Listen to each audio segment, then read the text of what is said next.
Do you know where it's from? No. I don't even know if it's actually real. It could be a combination of images that someone just put together. Who knows? Also, I recommend water bottles are great to have up here because you will get parched. I would not do open glasses. Did they already give you the guys to talk about open glasses and cups and stuff? We had a spill in our class actually yesterday, I think it was. No damage to computers, but it did fall on a computer. So no open containers. Okay, so things to focus on. So with your slides, you want your images to actually add value to what you're saying. For example, I have one image in this entire presentation, which is something that we're going to talk about in a minute, and it's up here. That's my only image in this presentation. I probably could have more that would add humor and stuff, but that's not my style. You want to have examples. Highly recommend. I've already given you guys a few examples, and it puts you in that scenario thinking about, oh, when have I encountered this? When might I encounter it? Huge. But also make sure that your examples are actually strong and that they're relevant. Don't just have 5 examples because you can. Have really good, even 1 example per thing would be amazing. Just make sure you have strong examples. Also, project your voice. I'm going to call up my brother. He's in my cohort with me. He talks very quietly sometimes. He's a really wonderful speaker, but he doesn't project his voice, and that's something that he's having to work on, is so that he doesn't trail off in the end of it. If you're someone who, you're in the car or something, there's a lot of noise going on, people are like, huh, what? Then you might be someone who needs to practice projecting your voice. It shows that you're confident, which is awesome. Even if you're not, project your voice, you'll sound more confident anyways. But it also will help just keep your audience engaged, especially if, say, your microphone stops working. Like, who was there for capstones this last time? Yeah, one guy's mic stopped working. Well, he was projecting, so it really wasn't a big deal. People could still hear him. That's awesome. That's what you're going for with this. So this is huge too. Exhaling all the way. So I studied linguistics for a long time, and one of the things I studied was the inhale and the exhale of just normal inhalation while you're just going through your normal, I think it's called like life breath or something like that, where your inhale and your exhale are basically the same length.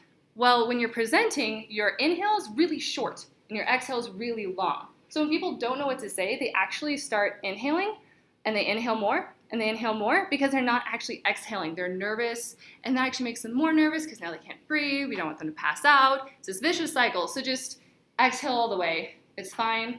Take a deep breath. If you have to take a sec, that's okay too. You can slow down. So my diagram on here, speaker's triangle, is really interesting. I just learned about this recently. So I'm not really utilizing it right now. Feel a little limited in space up here, but you know, just it happens. But so you want to start with your introduction. You're going to be starting about here, right? And then when you go to your first point, you're going to walk over here, but now I'm like right here, so that's awkward. You're on here, and I'm going to talk about my first point. My first point was the whys. So I'm going to talk about my whys here. Then I'm going to move over here and talk about what are presentation skills over here. And then I'm going to move back over here and say, like, how do we actually implement this? And then I'm going to give my conclusion back here as well. There's several reasons we do that. One, keeping the audience engaged, which is something I'm trying to drill into you guys. But also, if you practice while doing this, it'll be easier for you to remember your points because you'll start with your introduction here. I know as soon as I move over here, I'm talking about my why, I'm talking about my what over here, and I'm talking about my how back here. So look up speaker's triangle. There's a lot of really cool information on that.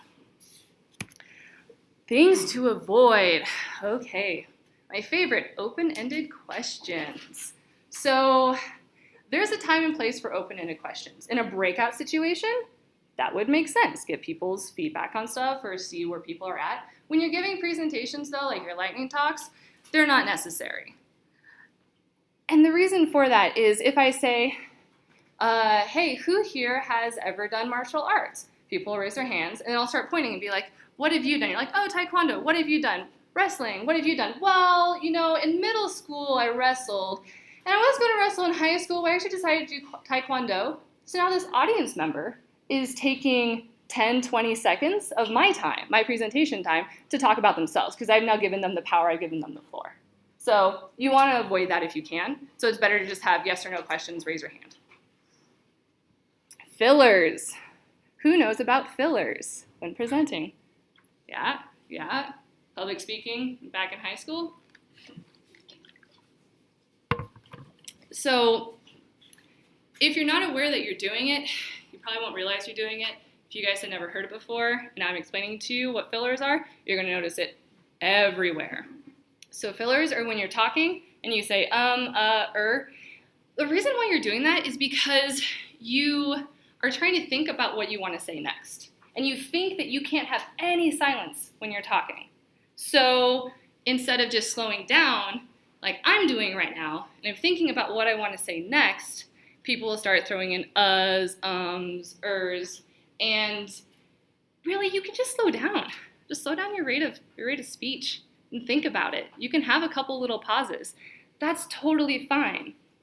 I recommend have someone in the audience tally how many times you say or so you actually know how many times you say it.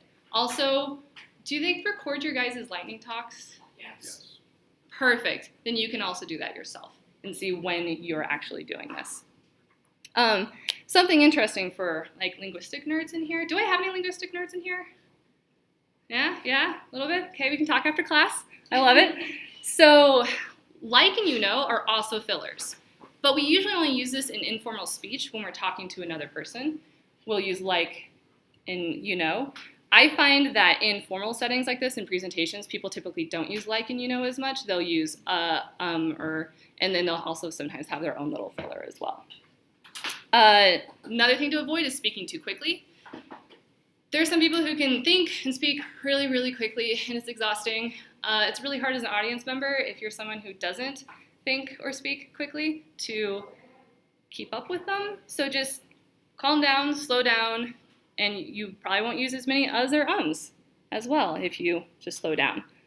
Also, when you are creating notes for your presentation, don't create a bunch of like note cards and just read everything that's on there. You can have note cards, but they can be really distracting. I recommend if you can avoid note cards, avoid them, and instead just practice a bunch beforehand so you already know what you're going to say. But you don't want to just sit here and just read off of something because it doesn't sound genuine. And why would the audience care about you if you didn't actually come up with these words if you're just reading something? So just avoid that.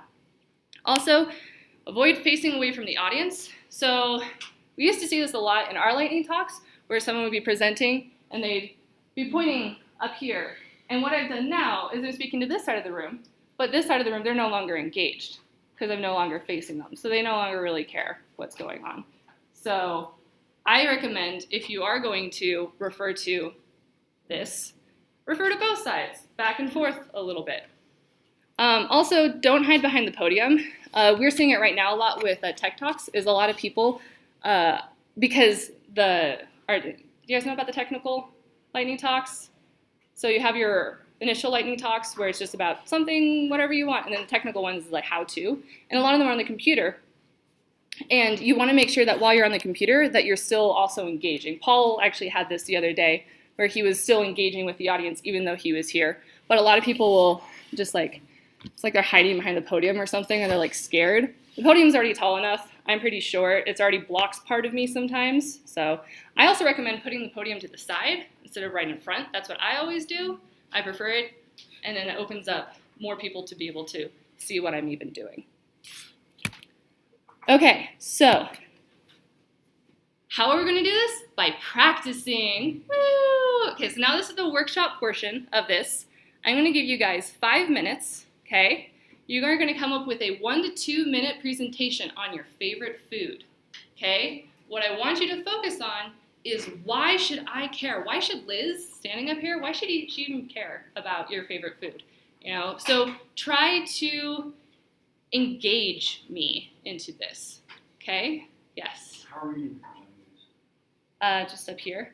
But there's only going to be 2 to 3 people presenting, so, I will take hands, but if I don't get 2 to 3 presenters volunteering, then I will be cold calling on people, so be prepared. Okay. So, go.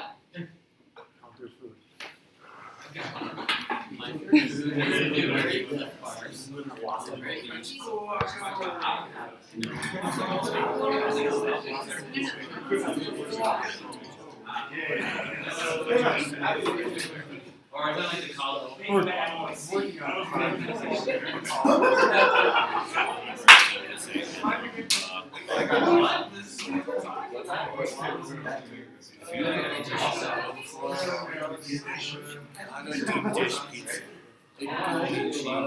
The delicious tomato sauce. It makes me wanna cuddle up into your love.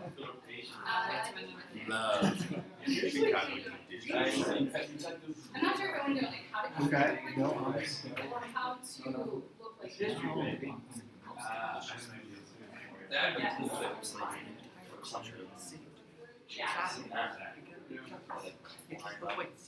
You got I just didn't want to slide. I just didn't want to be slide. That's why I just like, I'll do a cool Photoshop tip. And then I just watched the clip. Theirs was so good. I like I just like That's actually were you watching it? I could have gone a little faster. That's why it's good. You're baking stuff. Yeah. Like I always tell people, you have the video in your turkey bacon, and then you actually watch it. I only get turkey bacon. We only get turkey bacon. It's good. Have you ever had turkey bacon? It's good, but it's not bacon. It sucks. It hurts sometimes. Well, I said bacon. Unless you know the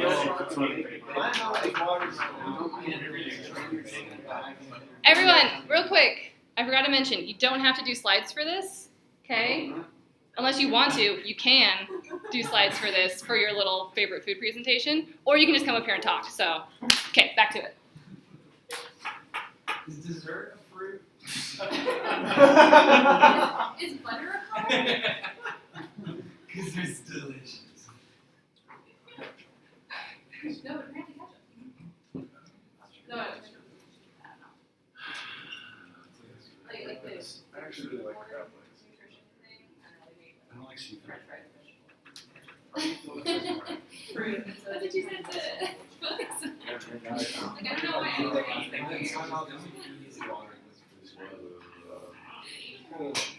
This one, I don't know why this vegan based one. Oh, it's so good. Cheese. And then he's just gonna say, Oh, cheese. Cheese is a whole category. Just throw it away. I like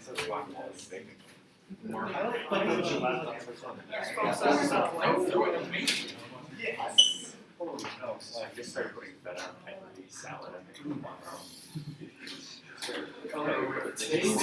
then you I just bought feta cheese probably for the first time. I mean, sometimes, or I just like feel on it. It's not bad. But the like herb spice infused. Oh my gosh. Like how hour there, hour back. grilled cheese is also awesome. Grilled cheese is I'm a big fan of salads stuff. I know. I got the All right, I'll go up there with Did you make your Turkey. turkey bacon is good.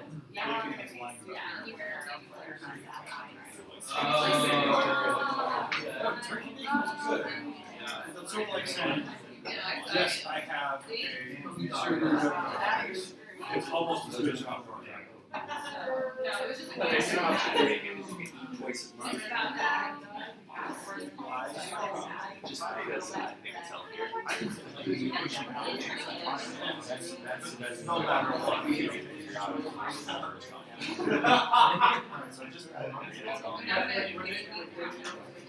So I don't touch it. I get called up when I come to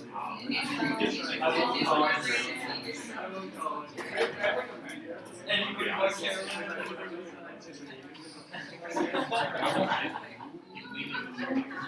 I already got called in.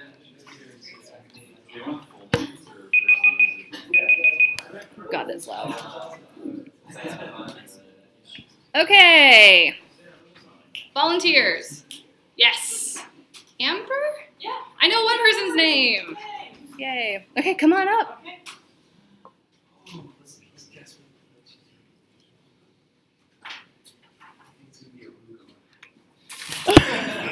Thank you. I I take that as a compliment. Okay. Amber. Start back here. So, as most of you know, I've talked about it before, you guys in the back probably don't know. I thru-hiked part of the Pacific Crest Trail last year, and I fell in love with someone, and he went missing. That was just over a year ago. I didn't have much of a daily routine at that point, but one thing I did every night was make popcorn. I would go to my old-timey popcorn machine, which my parents gave me for my birthday. It's one of those like small red ones. It's got the little metal thing in it that spins. Put the oil in, put the popcorn in, go in the kitchen, melt the butter in the microwave. I have this process where I pour it in a big bowl, drizzle the butter over it, put a little salt, shake it up, drizzle butter over again. I have to do my butter 3 times so it's even. And then I would plop myself down on the floor in the living room, sometimes by myself, sometimes my sister was there because she was living with me at that time. And we would watch Buffy the Vampire Slayer. And then when we finished that, we would watch The Golden Girls. And so I would sit there and I would eat my popcorn, and for a few minutes I would feel normal. So, thank you.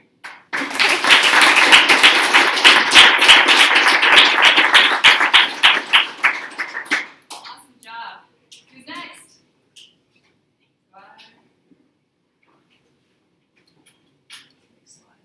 I felt like, have you ever been to the Moth?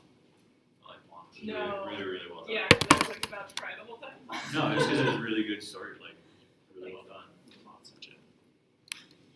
So my favorite food is chicken and waffles, for a number of reasons.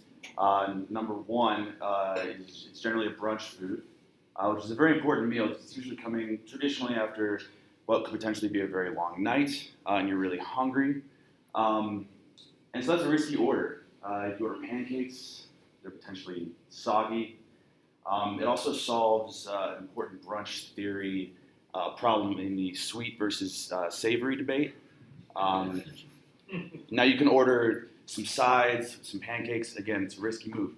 Chicken and waffles solves both of those issues.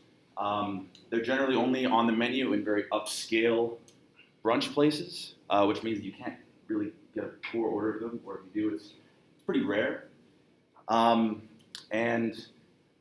It's very fun to eat. You have a lot of different elements there. You have syrup, the actual chicken, and the waffle. Getting your ideal bite, I personally find it to be fun, especially if your brunch companions aren't giving you necessarily interesting conversation. It directs your attention away from that and still allows you to have a very enjoyable meal. I think that's about 1 minute, 2 minutes. So in conclusion, my favorite food. Do you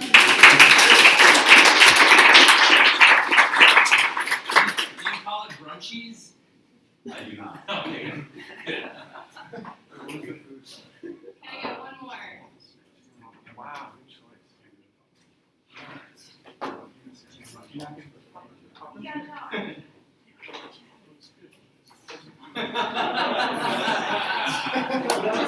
All right. Hodor. All right. I heard at least one person during this period of time talking about bacon. Did anybody else come up with bacon? It was hard for me not to think about bacon as soon as I heard it. But I guarantee you my relationship with bacon is different than anybody else in this room's relationship with bacon. As you guys know, I lived in Saudi Arabia for a very long time. Bacon is illegal in Saudi Arabia. Myself, friends of mine, would drive across the border and smuggle bacon back into Saudi Arabia so that we can, and having a piece of bacon, when you haven't had bacon for months at a time, will make you cry tears of joy. Bacon is so special. I actually didn't think about what I was going to say the whole time. I was just looking up bacon memes and funny bacon jokes, but it doesn't take much for me to think about how much I love bacon. Yeah.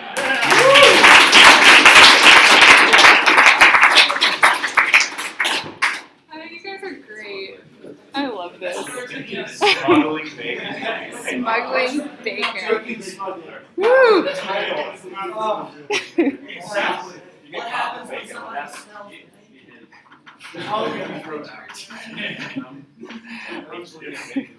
Okay, let's wrap this up, guys. Okay, so I'm gonna leave you guys with some tips. Okay, practice out loud. Don't just practice like in your head. You know, practice out loud. You can talk to yourself in the mirror, or just actually for my first project, I was in the bathroom and I was practicing. And one of my classmates walks in. And she's like, "What are you doing?" I'm like, "Oh, I'm literally just practicing right now." Kind of embarrassing. But yeah, practice out loud. Practice over and over again. At least 3 times. Come on, minimum of 3 times, but even more than that, and you'll really have it cemented in. Practice solo. I book a room, usually banana room because it tends to be pretty open. Book a room and actually practice out loud. I recommend day of and the day before would be really good, but if you need to, because let's be real, everybody's going to be making their slides the night before. So day of, book a room, practice. Practice in front of people if you can. Go grab someone and get their feedback on what you're doing. And then also go to capstones. So you guys, some people already went, awesome. Keep going to capstones, but also go to the capstone practice sessions. That's where I learned a lot of these tips, was actually from the feedback that people were getting during those practice sessions. I know our capstones are going to be, I think, end of January. February 1st. Oh, really? February 1st are our capstones, and then I think probably the end of January would be our practice sessions. So just to recap our objectives, someone explain why presentation skills are important. Raise your hand. Someone. Yes. They can get you a job. Yes, they can get you a job. They keep your audience engaged if you do them right. I need 3 things to focus on when you're presenting. Yes. Avoid fillers. Avoid fillers. Yes, that is the things to avoid. So we got one for that. Oh. But good. I got one thing in. Yes. The triangle thing. When you move to Yes. Yes. The speaker's triangle. Yes. Give me another. Yes. Exhaling all the way. Exhale all the way. Perfect. Projecting your voice. Projecting your voice. Let's get like 2 more. It could be avoid or not avoid. Whatever you guys want. Water. Water. Water is awesome. Also, Face the audience. yes. Face the audience. Perfect. Okay, and then we practice presenting. Yay! You guys can find me on LinkedIn and GitHub at Liz Robbins. And I do have a website. It's lizrobbins.com, but it's not functional yet. I just have the domain. So, anyways, thank you so much for your guys' time.